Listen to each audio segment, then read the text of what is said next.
buenas tardes. Hoy conmemoramos el Día Internacional de la Mujer y desde Nueva Acrópolis y el Centro Naos queremos hacer un recuerdo histórico de los mitos femeninos.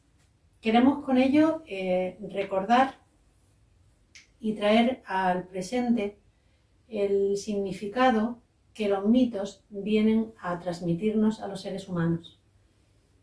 Nos hablan los mitos de realidades psicológicas, humanas, y ellos encierran gran parte del alma femenina. Y desde ese aspecto queremos recordar a los mitos femeninos para traer al presente y poner en valor el eterno femenino. Así que vamos a hacer un pequeño recorrido histórico de lo que ha representado el elemento femenino, las diosas, en los mitos femeninos. En los panteones de las diferentes culturas, la diosa primordial, la primera, la original, es la Gran Madre, la Madre Tierra. Y tenemos evidencias del culto a la Gran Madre desde el Paleolítico, donde aparecen estatuillas de figuras femeninas como la Venus de Willendorf, datada entre hace 28.000 a 25.000 años, y en las que aparecen exagerados sus atributos femeninos o símbolos triangulares relacionados también con el órgano femenino. A partir del Neolítico se la relaciona con frecuencia con el mundo vegetal, con la agricultura y también con la abundancia. Es la generadora de la vida, la madre nutricia, pero también rige la muerte y el renacimiento. En la clave cosmológica nos encontramos que la gran diosa se la relaciona en oposición, complementación con el gran dios creador. La dualidad materia-espíritu, cielo-tierra, serán la expresión de la oposición de los dos polos, femenino y masculino, que son por otra parte complementarios. La sincronicidad del ciclo femenino con los ciclos lunares también la vamos a encontrar en las relaciones con muchas diosas con la luna. Y también relacionan los historiadores de la religión y la agricultura con la necesaria medición del tiempo, regido por los ritmos lunares y los solares, a través de los cuales se produce la renovación periódica del mundo, de la naturaleza. Así, la ciclicidad del tiempo, de la vida, de la muerte, está regida también por la diosa en sus diferentes aspectos.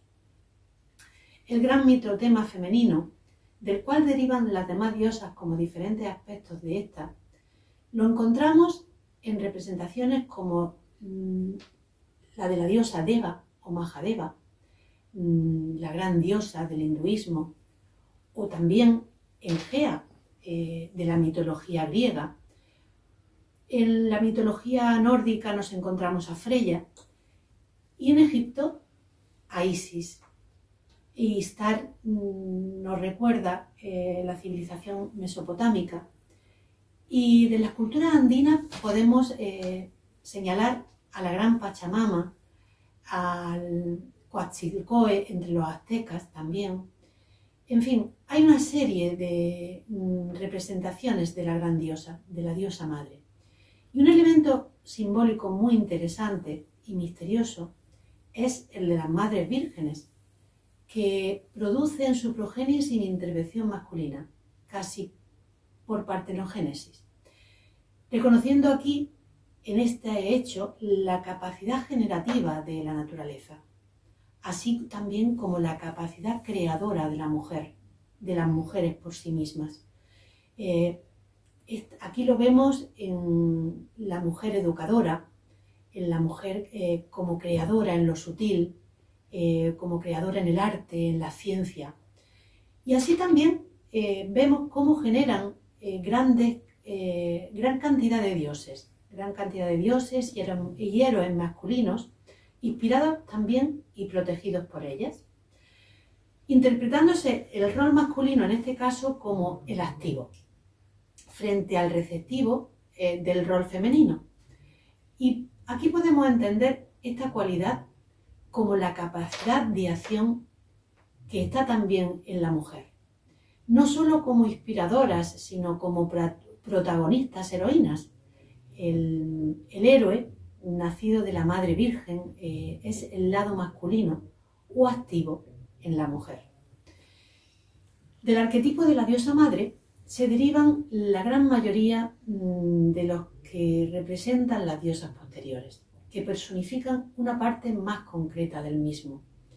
Así, las diosas del amor, que representan esta fuerza de la naturaleza que une tanto lo físico como lo espiritual, Astarte, Afrodita, Hathor. Ellas son el amor que une los complementarios, hombre y mujer, para la procreación. Son el amor fraternal que conduce a la creación del núcleo familiar, base de la sociedad humana. También nos encontramos que representan el amor altruista, que mantiene la cohesión de las sociedades, o que mantienen también el símbolo del amor a los dioses, que eleva la conciencia humana hacia lo sagrado. A veces este arquetipo del amor maternal nos lo encontramos en diosas protectoras de los partos, diosas de la fertilidad de los campos, de la naturaleza salvaje, etc.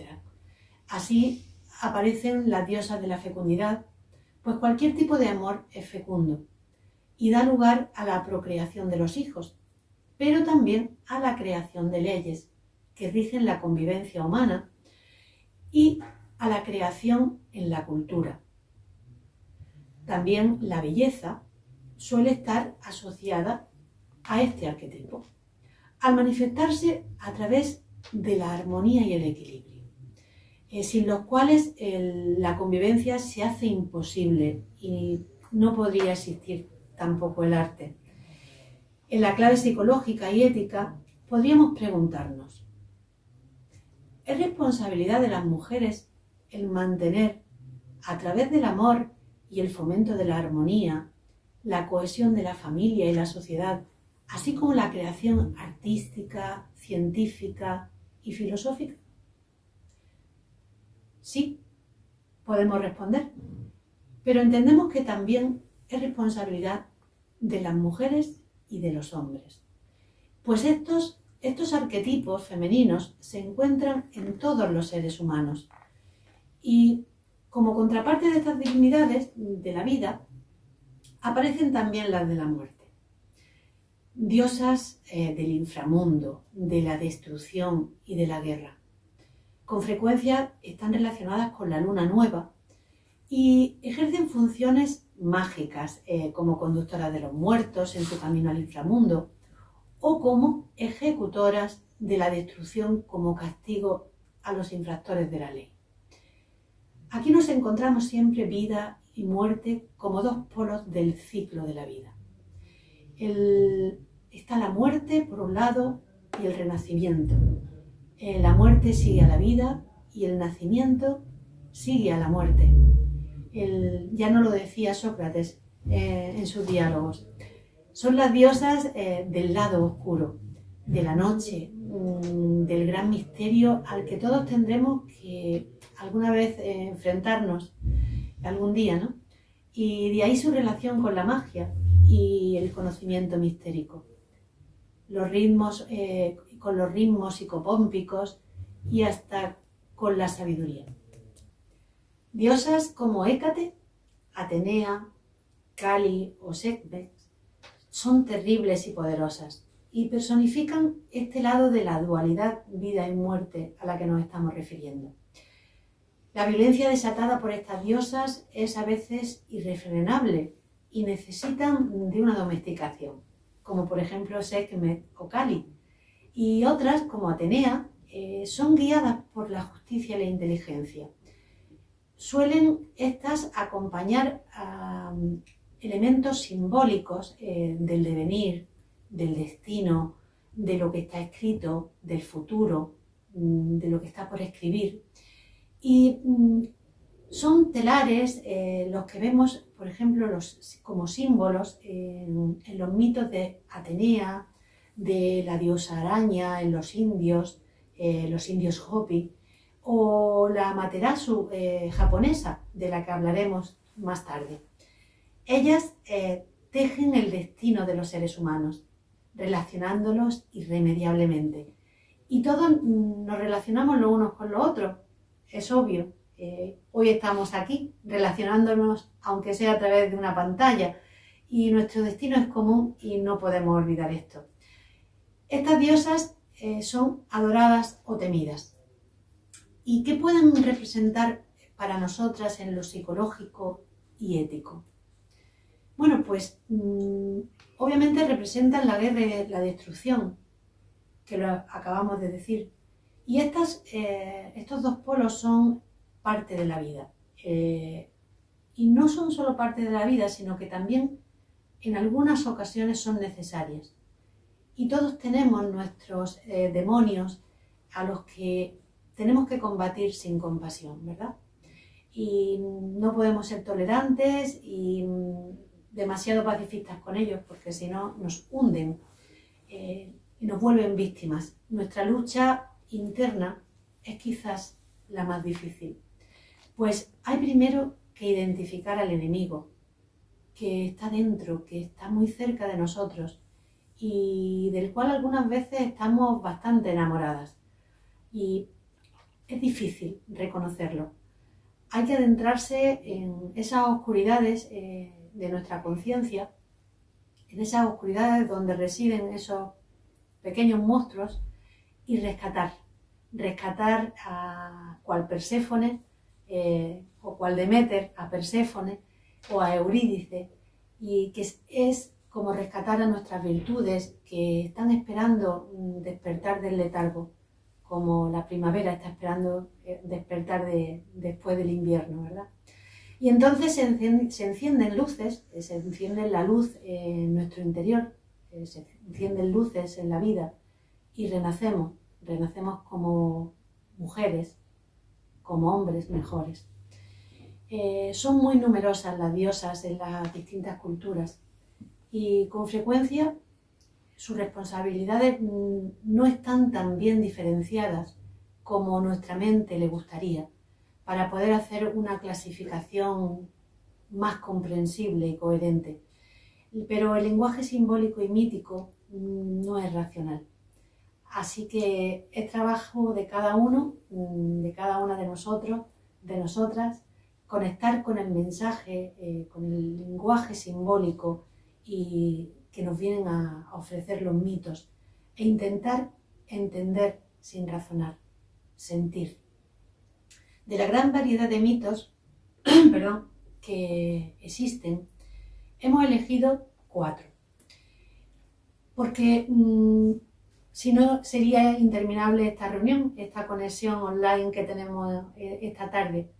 Y quizás no sea la selección más perfecta o la que esperabais, ni la más representativa, pues sería imposible resumir toda la diversidad de diosas y sus potenciales simbólicos en solo 4 mitos, obviamente, pero hemos intentado abarcar diferentes aspectos que puedan ser interesantes como modelos o como arquetipos, que puedan guiarnos en nuestra vida en el pleno siglo XXI, en el que tanta falta nos hace inspiración y fortaleza.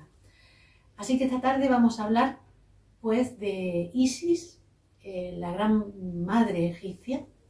Vamos a hablar de Afrodita, la diosa del amor griega. Vamos a hablar también de Atenea, la diosa de la guerra y de la ciencia. Y también de Amaterasu, la diosa del sol japonesa. La selección de las 2 diosas griegas se debe a que es la mitología más ampliamente conocida en nuestra cultura, y también Isis porque es también suficientemente conocida, y Amaterasu quizás no, porque constituye el elemento más exótico en nuestro imaginario colectivo y aporta un elemento poco común en la mitología universal, al ser una de las pocas diosas vinculadas al simbolismo solar.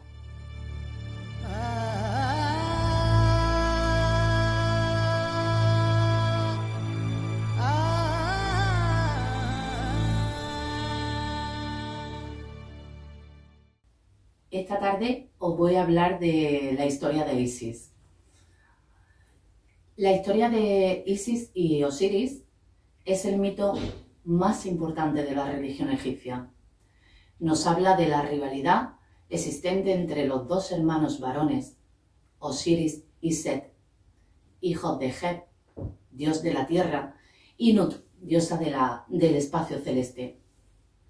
Osiris fue el primero, heredero del reino, y representa todo lo bueno y positivo, la regeneración y la fertilidad de la tierra. Y Set es la contraparte, lo desértico, lo seco. Osiris se casa con su hermana Isis, diosa sabia e inteligente, y Set se une a Nefti, contraparte de Isis. Osiris e Isis fueron los primeros reyes de Egipto, reyes de las regiones fértiles del Valle del Nilo.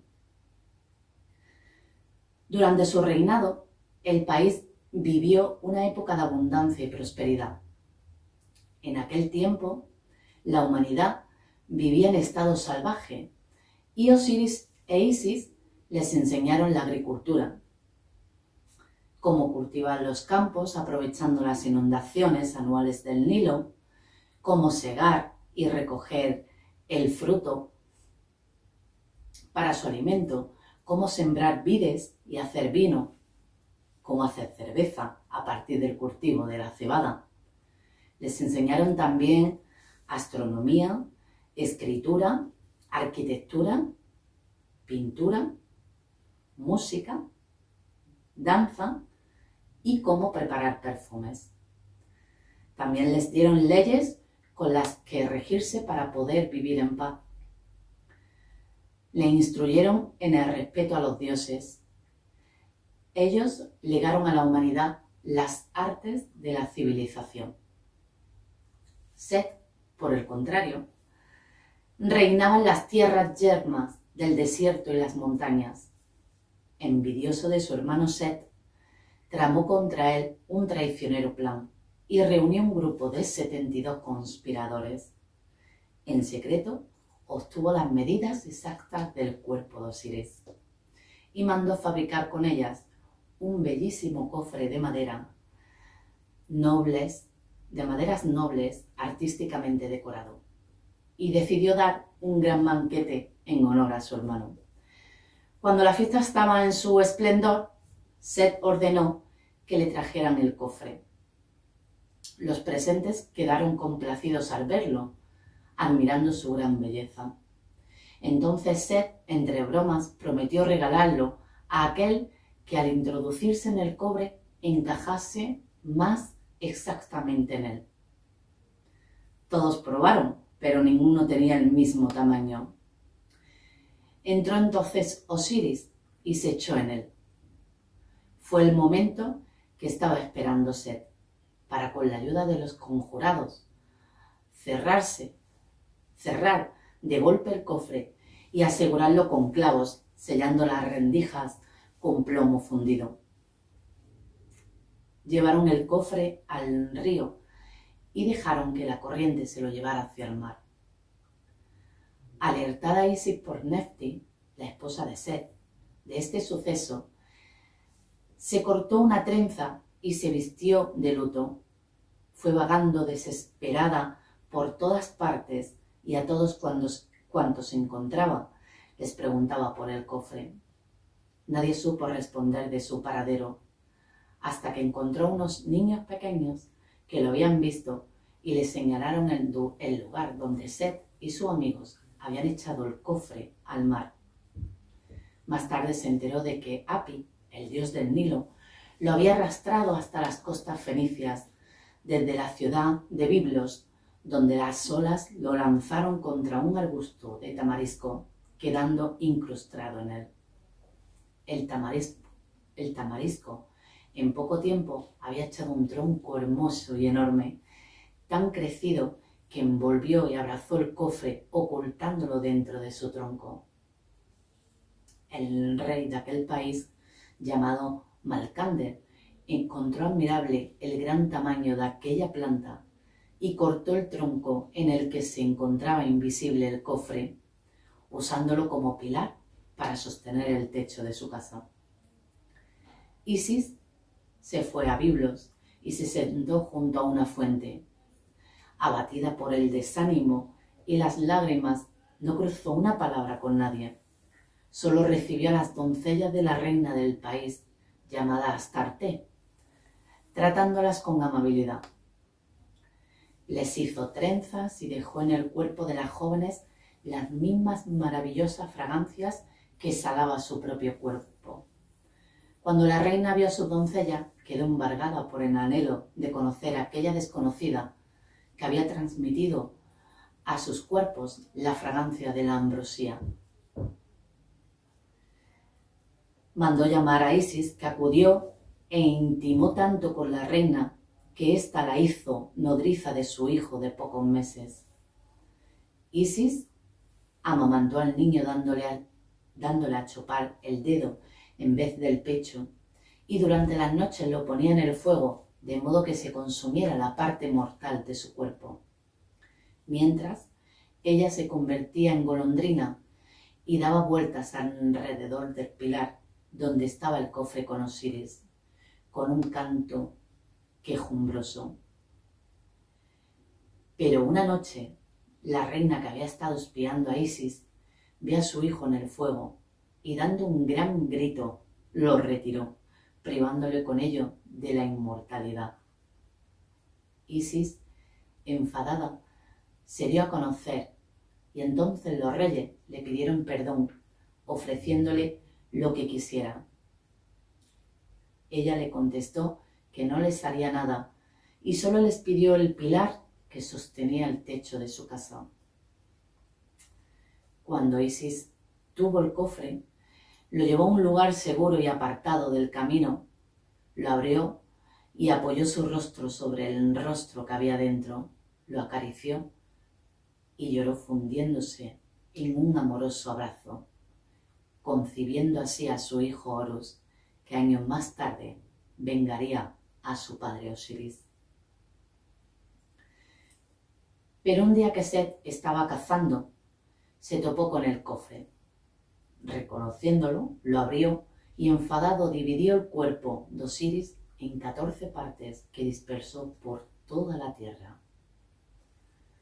Enteróse Isis y salió a buscarlo junto con Anubis, navegando por las marismas en una barca de papiro, recuperando con la ayuda de su espejo mágico todas las partes del cuerpo de Osiris, a excepción del órgano sexual.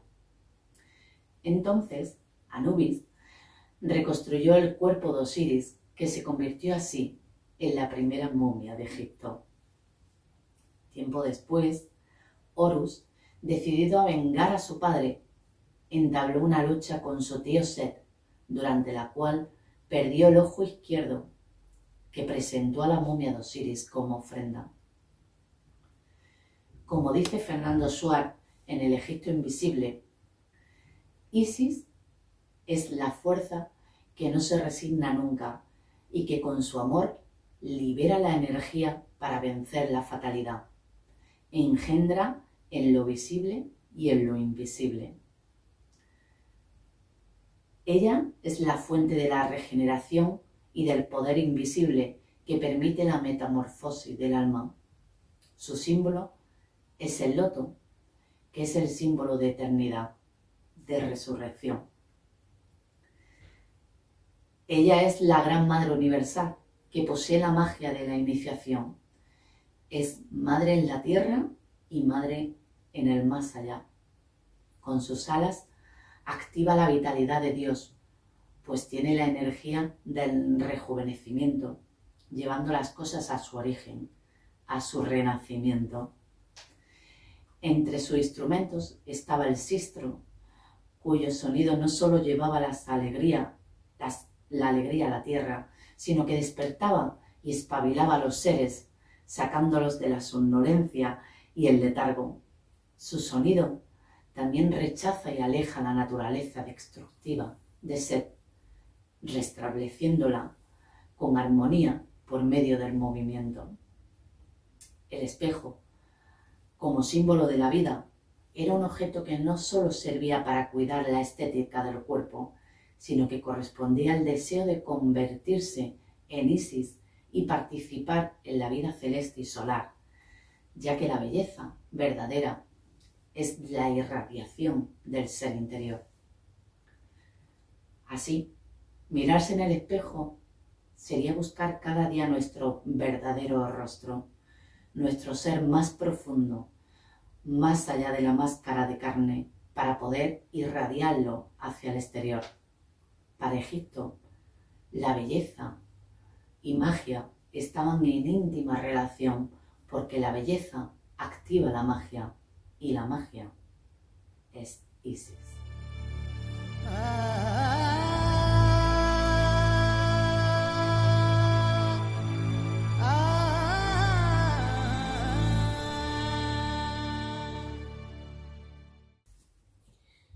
Atenea y sus símbolos nos hablan de la lucha que debemos librar todos los días y también de la posibilidad de la victoria, porque todos llevamos una medusa en nuestro interior y necesitamos el escudo de Atenea, necesitamos la prudencia, necesitamos la inteligencia, la estrategia para arremeter contra nuestra parte oscura y vencerla. No olvidemos que la diosa Victoria, con sus alas y su corona triunfante, Nike, acompaña a la diosa en muchas de sus representaciones, porque Nike, la victoria, es una forma de Atenea. Y la victoria es sólo para aquel o aquella que se enfrenta a sus miedos con valor, con inteligencia y con sabiduría.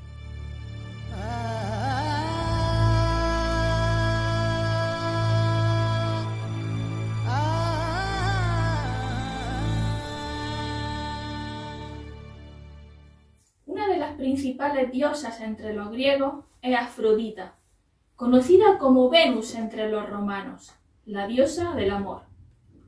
Hay dos mitos distintos que cuentan su origen. Según uno de ellos, Afrodita es hija del rey de los dioses, Zeus, y de Dione, una gran diosa madre.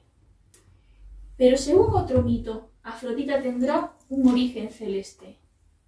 El poeta arcaico Hesíodo, en su Teogonía, narra el origen del cosmos y de los dioses. Todos descienden de la gran diosa madre tierra, Gea, quien al principio engendra a su hijo y esposo, Urano, el dios de los cielos.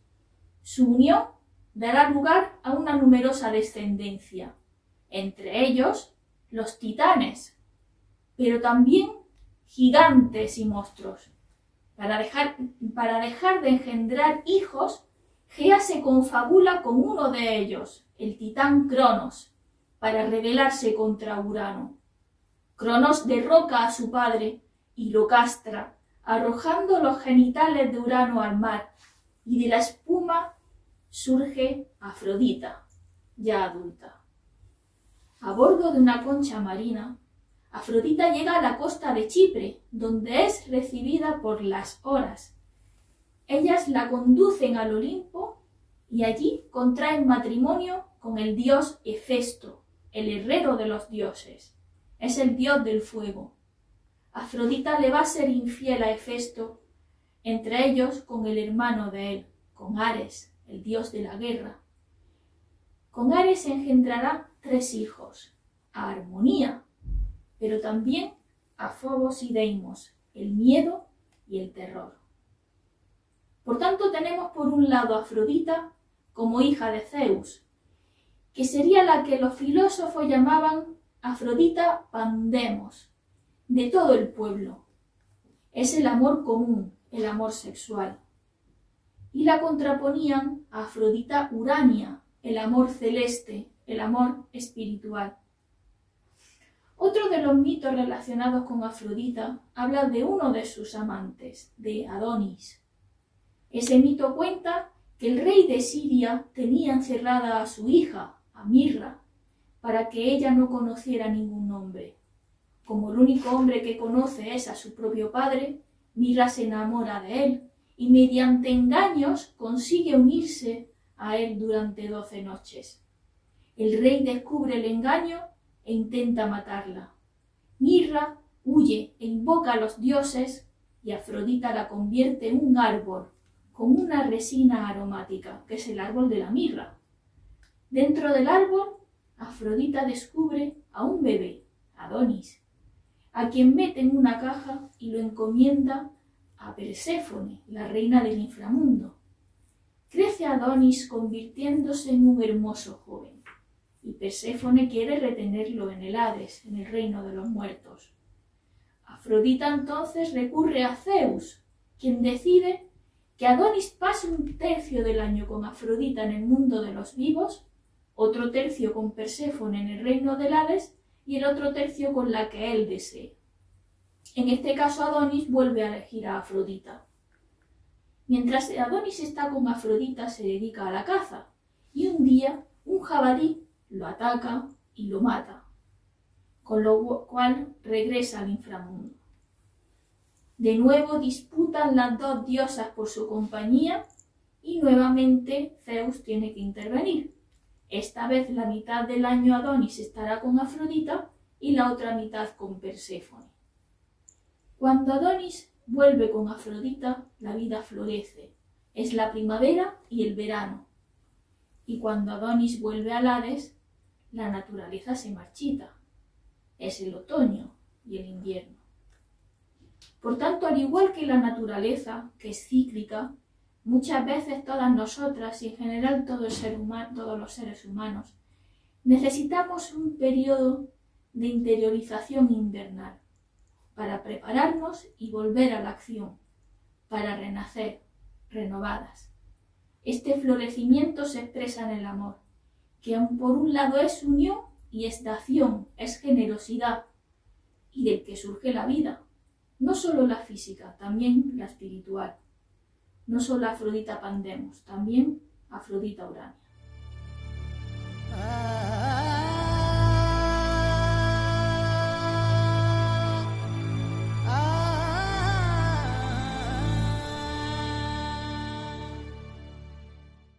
Amaterasu o Kami es la diosa del sol en el shintoísmo japonés.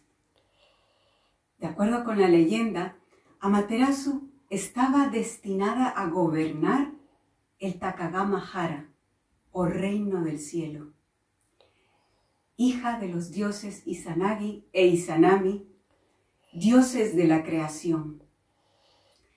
Cuenta la leyenda que cuando Izanagi se lavaba, después de su experiencia en el Yomi o infierno, de su ojo izquierdo nace Amaterasu, cuyo nombre literalmente significa augusta persona que hace brillar el cielo.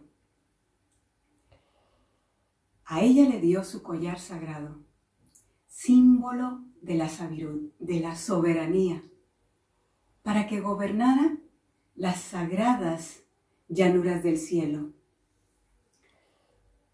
Amaterasu tenía la compañía de sus doncellas, con las que trabajaba el tejido y el cultivo de los campos de arroz.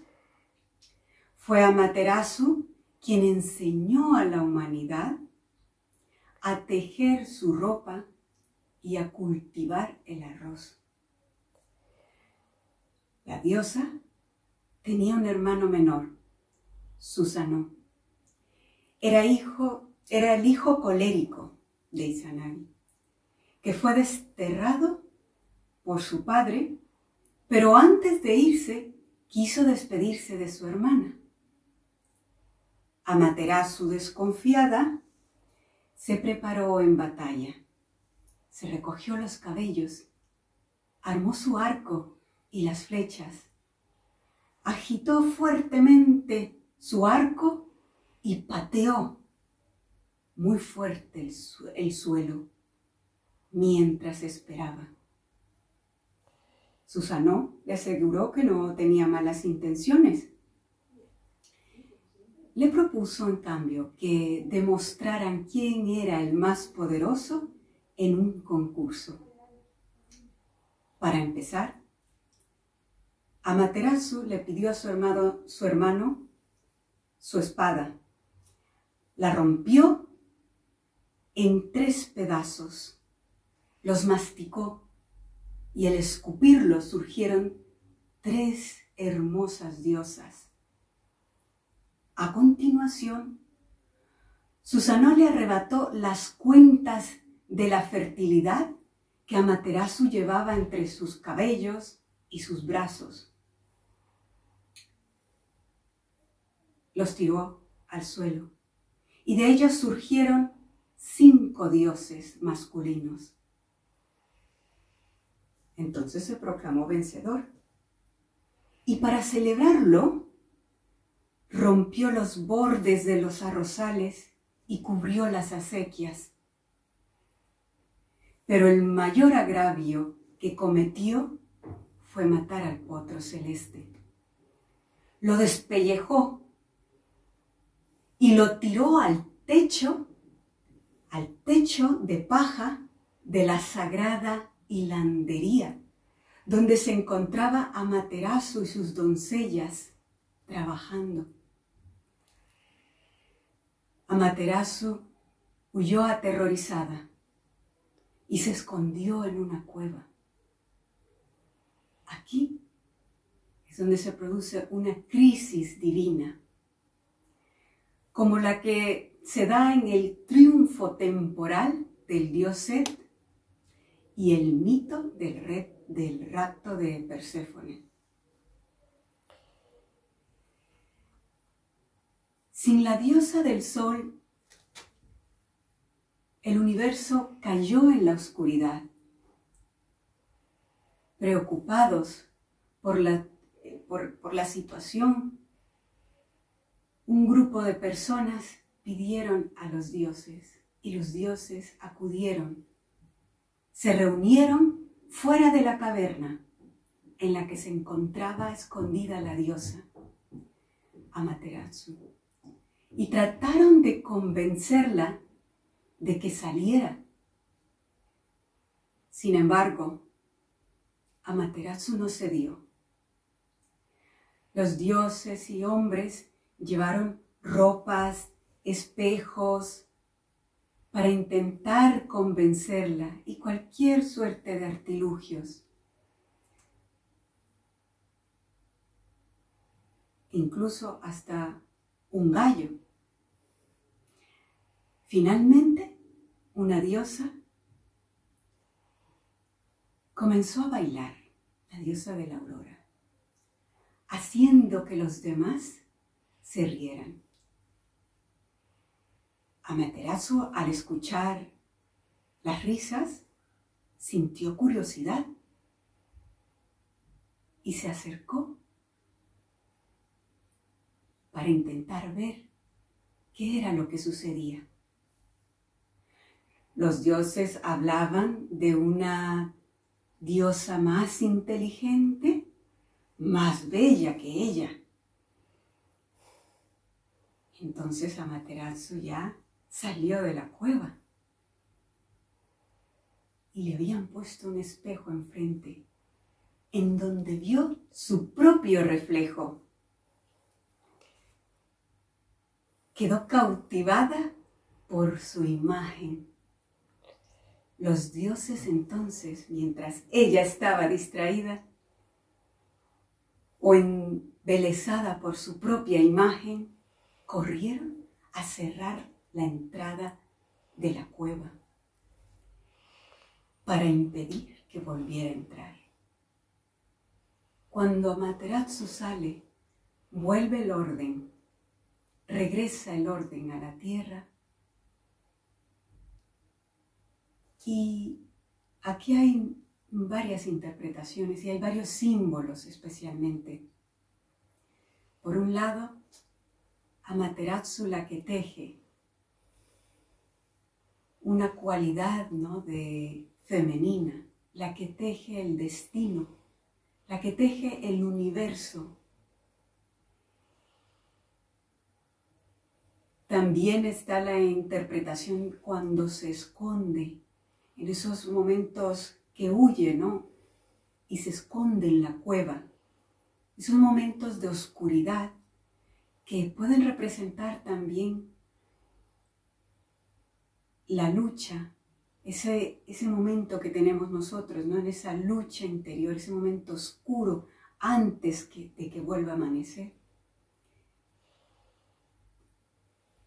En la lucha entre Amaterasu y Susanoo también es la lucha entre el bien y el mal, entre la luz y la oscuridad. Y cuando Amaterasu se ve a sí misma reflejada en un espejo, cautivada por su propia imagen, encuentra, es como en ese proceso de autodescubrimiento, el autoconocimiento, el momento en que descubrimos a ese yo, a esa joya que llevamos dentro. Y aquí termina el mito de Amaterasu, la diosa del sol en el sintoísmo japonés, que dio lugar a la casa real japonesa. 6 generaciones más tarde, Jimmu se convirtió en el primer emperador de Japón. Esta leyenda también establece la divinidad del emperador, de acuerdo a los principios del sintoísmo.